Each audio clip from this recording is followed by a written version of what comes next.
Bismillahirrahmanirrahim.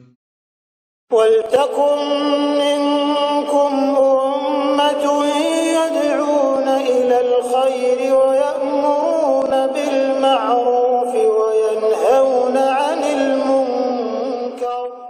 Assalamualaikum warahmatullahi wabarakatuh. Alhamdulillah wassalatu wassalamu rasulullah mabad.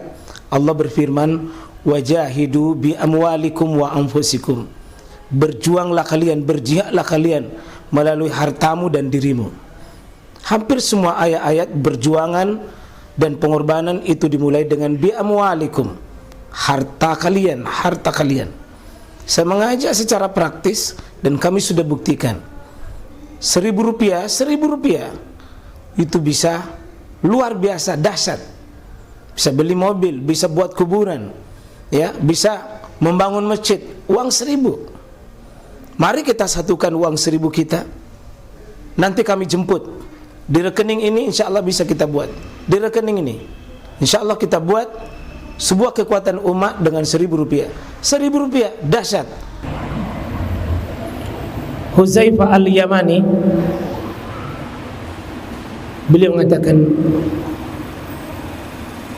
a'daikum fi akhir zaman laysa minal kafirin walakinna a'daikum minal munafiqin, yakni yafhahumal kitab walakinna a'daikum fi a'malikum wa fi ilmikum wa fi kharaqikum. Itu bagusnya nasihatnya sahabat yang mulia Abu Huzaifah. Waspadai di akhir zaman, yang musuh besarmu itu ada 3. Tapi musuh besar itu bukan dari orang kafir, dari dirimu sendiri. Maka Allah ini akan bicara nanti. Lihat di ayat 45 ini, wallahu a'lamu bi'a'daikum. Allah yang tahu, karena Allah yang tahu siapa yang musuh-musuh kalian. Karena ada orang bajumu sama, bahkan dia lebih hebat bajumu, bahasanya lebih hebat dari bahasamu, penampilan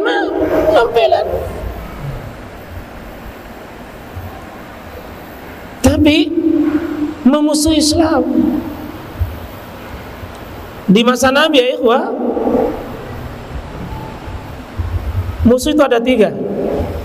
Orang kafir,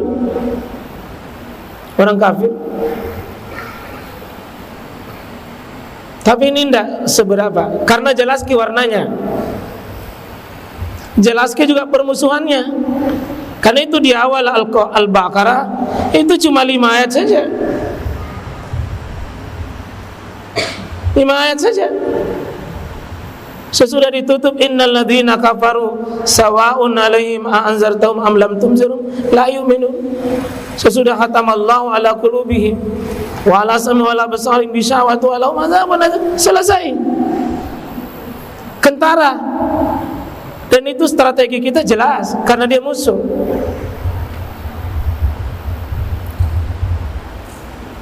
Yang kedua, itu orang-orang Yahudi. Meskipun dia juga orang kafir, tapi dia ada pembahasan tersendiri. Tapi yang paling berbahaya itu orang-orang munafik. Karena itu tidak cukup ayatnya singkat. 12 ayat di awal Al-Baqarah itu, sampainya ayat 20, 21. Sampainya 20, kurang lebih 12 ayat. Itu bicara tentang, ya, orang-orang mukmin 5 ayat. Orang-orang kafir mah pendek sekali, cuma 3 ayat. Tapi orang-orang munafik sampai 50 ayat, ya ikhwah. Di surah Al-Munafiqun jelas itu. Karena dia tidak jelas, maka Allah katakan wallahu a'lam. Allah lebih tahu, lebih paham siapa sesungguhnya bi'adaikum. Dan ini ayat ini berlaku sepanjang hidup kita. Ada musuh yang sekiranya tidak kelihatan, hanya Allah tahu. Tapi kalau munafik di masa dahulu ya ikhwah, orang munafik di masa itu menyembunyikan keimanannya, menyembunyikan permusuhannya juga. Sulit dibaca. Dia benci kepada Islam tapi menyembunyikan. Yang sekarang yang munafik lebih bahaya, Pak. Karena menampakkan permusuhannya dengan Islam. Menampakkan orang Islam membenci Islam. Wallahu a'lamu bi'a'daikum wa kafa billahi, dan cukup bagi Allah waliyan, menjadi pembela kepada orang-orang yang paham ini, yang tahu ini. Wa kafa billahi waliyan, tidak termakan isu oleh orang-orang yang sembunyi-sembunyi permusuhannya kepada kita. Wa kafa billahi nasira, seolah-olah Allah mengatakan, bagi saya yang berat menolong, saya berat menjadi pelindungnya, saya menjadi pembelanya, saya penolongnya. Siapa ini?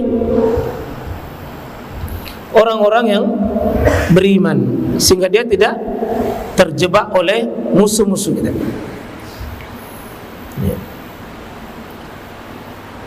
Allah tahu siapa musuh kita dan siapa yang berhak untuk diselamatkan, ditolong ini. Ya. Memang sekalian, kalau musuh dari luar itu gampang dihadapi, tapi yang paling berbahaya itu kalau musuh dalam selimut, musuh dari dalam. Siapa ini? Allah sebutkan sebagiannya. Minal ladzina hadu. Sebagian dari yang disebutkan di atas ini, yakni orang kafir dari orang-orang hadu, orang-orang Yahudi. Di mana itu sifatnya Yahudi? Mudah-mudahan kita tidak ambil serap. Dan ini 8 tahun Nabi Pak bina sahabat untuk diperkenalkan ini. Dan itu Al-Baqarah itu banyak-banyak sifat Yahudi Pak diperkenalkan sahabat Nabi itu. Siapa ini? Satu, yuharrifunal kalim, yang merubah, suka merubah. Ini suka merubah. Dari mana? Al-kalim ini min an mawadi, dari tempatnya makna sesungguhnya dipalingkan, diterjemahkan, ditafsirkan, dipalingkan, dimaknai dengan makna-makna yang bisa membengkokkan kaum muslimin. Hari-hari hati-hati nih penafsir yang sudah dibiayai oleh Yahudi, yang sekolah di Yahudi, dikotori otaknya dari luar kemudian datang di sini.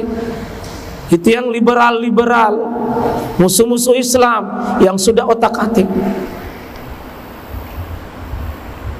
Di perang salib Pak, perang terpanjang, pemimpin orang Kristen sadar untuk mengalahkan kaum muslimin tidak akan pernah kalau dengan kekerasan. Sulit. Sadar betul. Pemimpin-pemimpin musuh-musuh Islam kalau mau mengalahkan Islam dengan senjata tidak akan pernah kalah. Tidak pernah. Karena umat Islam sudah punya kaidah besar dalam jihad. Mati itu kehormatan. Kalau demi kehormatan agama, rela mati.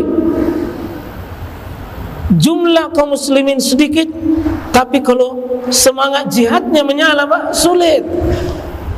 Kalau ada pikirannya benar, akidahnya benar, pahamnya benar, sulit. Maka sepanjang sejarah sekalian, orang-orang yang lurus imannya, lurus akidahnya, perang Badar misalnya Pak, sulit karena masih murni. Tapi ketika di perang Uhud sudah mulai ada kemasukan faham dengan materi, sudah bergeser niat perjuangannya, sudah.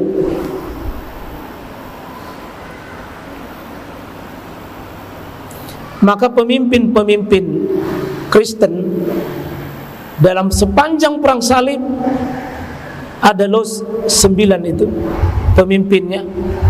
Setelah mereka ditahan, maka mengubah sebuah strategi perang.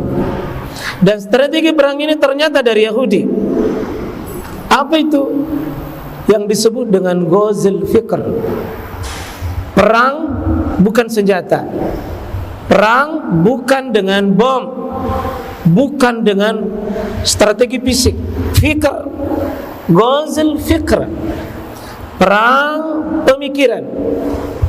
Perangi akidahnya, perangi ilmunya, perangi strategi jihadnya kaum muslimin. Rubah. Ini yuharrifunal kalima an mawadi. Nah, ini yang bahaya, Pak, karena kurikulum kita sebagian yang menyangkut masalah al-wala al-bara, siapa musuh, siapa wali Allah, itu dirubah hari ini. Ini anak-anak ini yang begini, Pak. Kalau bagus cara menanamkan akidah, yang begini kekuatannya dahsyat, Pak. Dahsyat. Tapi kapan anak kita rusak, juga tercabut akar perjuangannya, sulit juga. Coba lihat bagaimana Abdullah bin Umar, baru lebih 10 tahun, Pak, menangis karena tidak ikut di perang Badar. Menangis. Ini mau mati menangis. Dia tahu luka-luka, dia tahu bahwa ini ancamannya maut. Kenapa menangis tidak terpilih? Kalau anak kita ini mungkin cukup, Pak, lari sembunyi kalau mau dipilih siapa pasukan perang. Kenapa? Masih murni ilmunya dan akidahnya. Karena ini, Pak, anak-anak kita sebelum diajarkan Quran, ajarkan dulu keyakinan. Untuk apa kau bersama Quran? Apa yang kau inginkan dengan Quran? Kalau hanya sekedar untuk cari dunia, berhenti kamu dengan Quran. Anda tidak akan pernah dapat kemuliaan Quran. Banyak orang tua, maaf, salah mendampingkan anaknya dengan Quran. Karena bukan untuk perjuangan, bukan untuk pengorbanan. Dia mau cari dunia. Salah menanamkan nilai Quran. Sama bapak-bapak, bapak tanamkan di mana anak tak sekolah, yang cepat ada ikatan dinas. Nanti bapak bergembira kalau terikat dengan ikatan, cepat jadi pegawai, cepat kontrak. Itu merusak. Itu bisa yuharrifuna an mawadi. Salah, Pak, kita. Ini yang yuharrifun, merubah-rubah, merubah makna, merubah tafsir, merubah pemahaman, itu bahaya. Insya Allah, Pak, kalau tujuan kita benar, tidak ada yuharrifun.